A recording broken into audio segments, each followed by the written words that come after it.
Good evening. This is Akashvani and I am Abhishek Mukhopadhyay with the news at 9.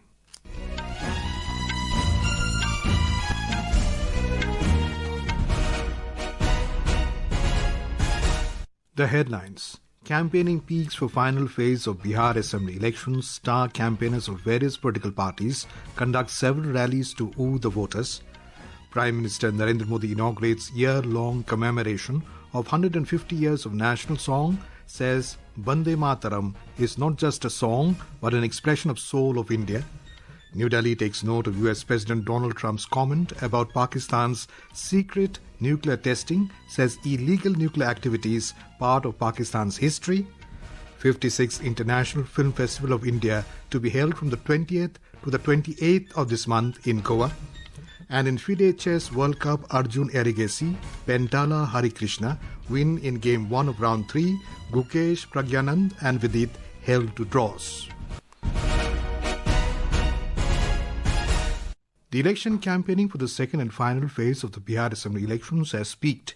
Today, apart from the NDA and the Mahagathbandhan, leaders of other contesting parties also addressed several election rallies. Senior BJP leader and Prime Minister Narendra Modi addressed public meetings in Aurangabad and Bhabua in support of NDA candidates. Addressing a rally in Aurangabad, Mr. Modi said that NDA will make Bihar developed.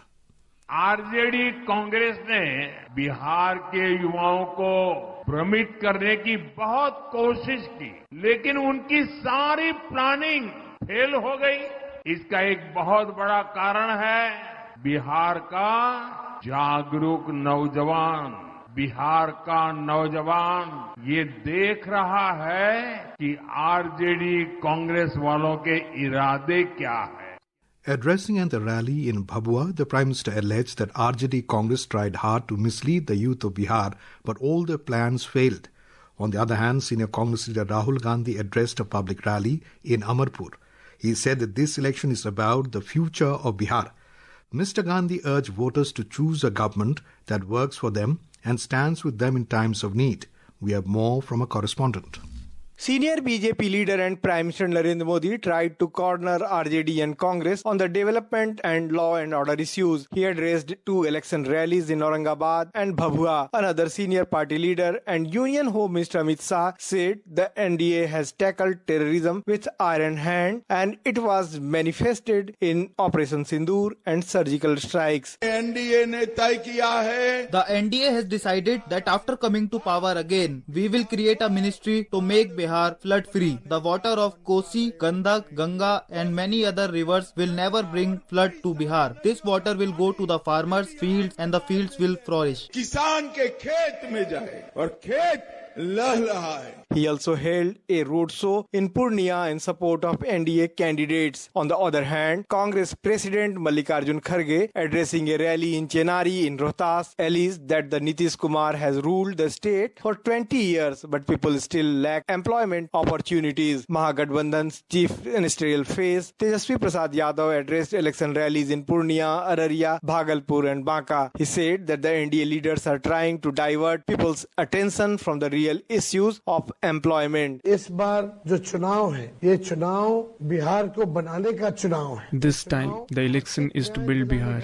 It is an election to bring economic justice. It is an election to choose a government that focuses on education, healthcare, employment, irrigation, justice and action. It is an election to create Bihar where no brother has to leave his village or town. कस्बा छोड़ने की जरूरत ना पड़े. Samajwadi Party President Akhilesh Yadav also addressed a public meeting in Nokha in Rohtas. National convener of BSP Akash Anand addressed a rally in support of party candidate in Sivhar. Dharmendra Kumar Rai, Akashvani News, Patna. Prime Minister Narendra Modi reached Varanasi this evening. Upon arrival, the people of Varanasi and party workers gave the Prime Minister a grand welcome. During his visit, the Prime Minister will flag off 4 new Vande Bharat Express trains tomorrow. The new Vande Bharat Express trains will operate on the Banaras, Khajuraho, Lucknow, Saharanpur, Firozpur, Delhi and Ernakulam, Bengaluru routes. These trains will reduce travel time and enhance regional mobility, promote tourism and support economic activity across the country. Election Commission today said the scrutiny of documents was conducted smoothly in all 121 Assembly constituencies which went to polls in the first phase of Bihar Assembly Elections. The poll body said no discrepancies or malpractice was found at any of the polling station and no repoll has been recommended in the first phase. Around 455 candidates or the agents also participated in the scrutiny process. The entire process was videographed. Prime Minister Narendra Modi today said the national song Vande Mataram is not just a song but an expression of the soul of India. The Prime Minister today inaugurated the year-long commemoration of 150 years of the national song Vande Mataram in New Delhi. Addressing an event in the national capital, the Prime Minister Modi said that Vande Mataram is a mantra, an energy, a dream and a resolution. He said the essence of Vande Mataram is Bharat, Ma Bharti, the eternal idea of Bharat. हमें इस सदी को भारत की सदी बनाना है। ये सामर्थ्य भारत में है। ये सामर्थ्य भारत के 140 करोड़ लोगों में है। हमें इसके लिए खुद पर विश्वास करना होगा। दुनिया का सबसे बड़ा डेमोग्राफिक एडवांटेज हमारे पास। The Prime Minister also released a commemorative stamp and coin on the occasion. He also launched the portal Vande Mataram 150.in, where citizens can upload the videos of singing the national song and earn a certificate. The GST Bachat Utsav was kicked off on the 22nd of September this year with a reduction in GST rates benefiting citizens across the country. Today, a correspondent brings a report on how the new GST rates in the agriculture sector is helping citizens. We have a report. The next generation GST reforms have provided relief to the agriculture sector by lowering taxes on essential machinery and food products, making farming more efficient for lakhs of farmers. Fertilizer-related materials such as ammonia, sulfuric acid and nitric acid now attract only 5% GST instead of the 18%, helping reduce the cost of fertilizer production. Meanwhile, GST on tractors with engines below 1800 cc has been reduced to just 5% from the previous 12%, directly benefiting farmers by making mechanization more affordable. Furthermore, taxes on processed fruits and vegetables have also been moved to 5%, supporting food processing units. These reforms are aimed at increasing farm profitability, reducing production costs and strengthening the rural economy across India. With Samarth, Priya, Akashvani News, Delhi. This is Akashvani giving you the news. For quick news updates around the clock, follow us on X handle at AIR News Alerts. And for details of these stories and more, log on to our website www.newsonair.gov.in and download News on AIR app. India today hit out at Pakistan, alleging that clandestine and illegal nuclear activities are in keeping with its history that is centered around decades of smuggling and export control violations. Briefing media in New Delhi this afternoon, External Affairs Ministry spokesperson Ranveer Jaiswal said India has always drawn the attention of the international community to these aspects of Pakistan's record.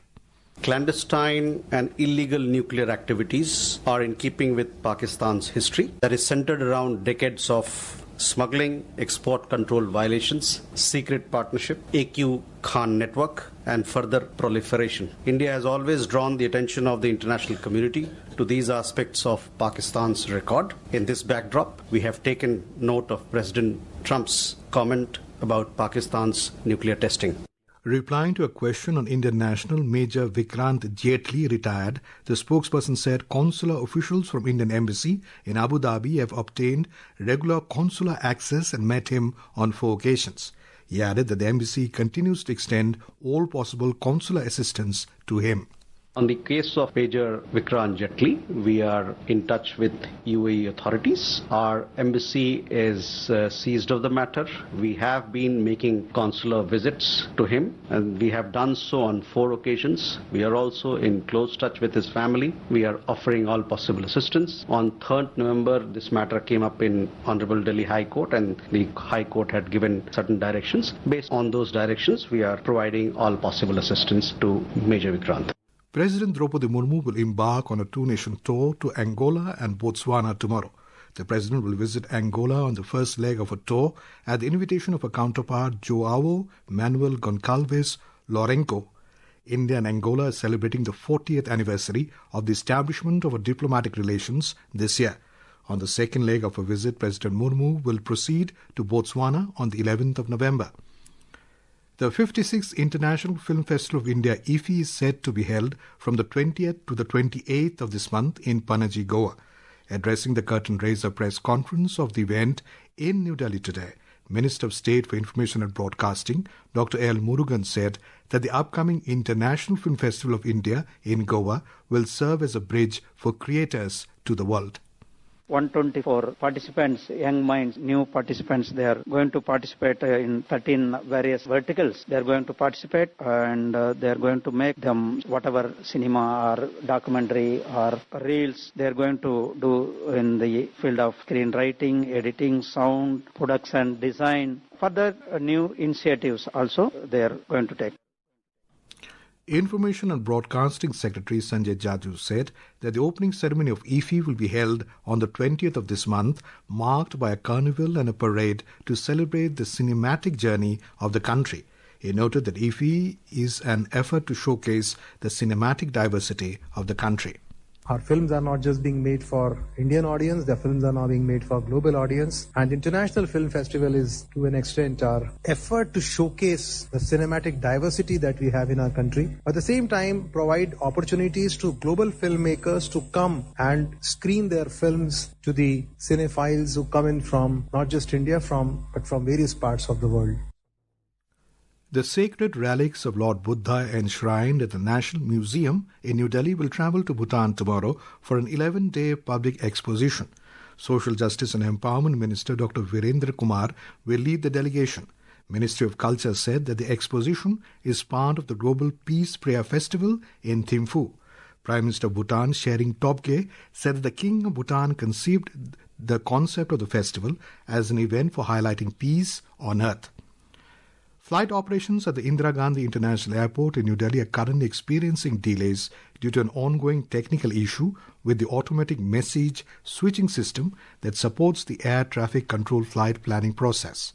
In an advisory, Delhi Airport this evening said that concerned authorities are working on resolving the issue at the earliest. The airport authority further urged passengers to follow updates from the airlines regarding revised schedules. In chess, after 14 players crashed out in the first two rounds of the FIDE World Cup, 10 Indian players are now in action in round 3 and are competing in game 1 of round 3 in Goa today. The Indian contingent still in contention includes D. Gukesh, Arjun Erigaisi, Pentala Harikrishna, Diptayan Ghosh, Karthik Venkataraman, Vidit Gujarati, Pranav V, Pranesh M, R. Praggnanandhaa, S. L. Narayanan. We have a report.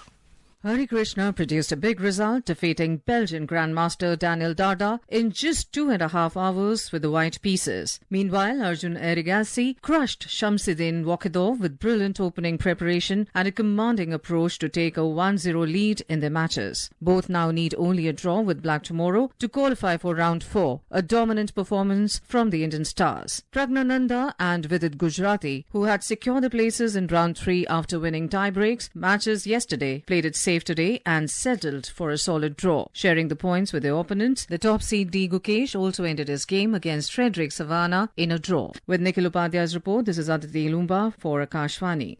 In men's cricket, India will take on host Australia in the final game of the 5-match T20 series at the Gabba in Brisbane tomorrow. The match is scheduled to begin at 1:45 p.m. Indian Standard Time. India had registered a dominant 48-run victory of Australia in the fourth match at Kerala Oval in Queensland last evening. With this win, the men in blue have taken a 2-1 lead in the series. And now, before we end the bulletin, the headlines once again. Campaigning peaks for final phase of Bihar Assembly Elections. Star campaigners of various political parties conduct several rallies to woo the voters. Prime Minister Narendra Modi inaugurates year-long commemoration of 150 years of the national song, says Vande Mataram is not just a song, but an expression of soul of India. New Delhi takes note of US President Donald Trump's comment about Pakistan's secret nuclear testing, says illegal nuclear activity is part of Pakistan's history. 56th International Film Festival of India to be held from the 20th to the 28th of this month in Goa. And in FIDE Chess World Cup, Arjun Erigaisi and Pentala Harikrishna win in game 1 of round 3. Gukesh, Praggnanandhaa and Vidit held to draws. And that is all in the news at 9. Good night.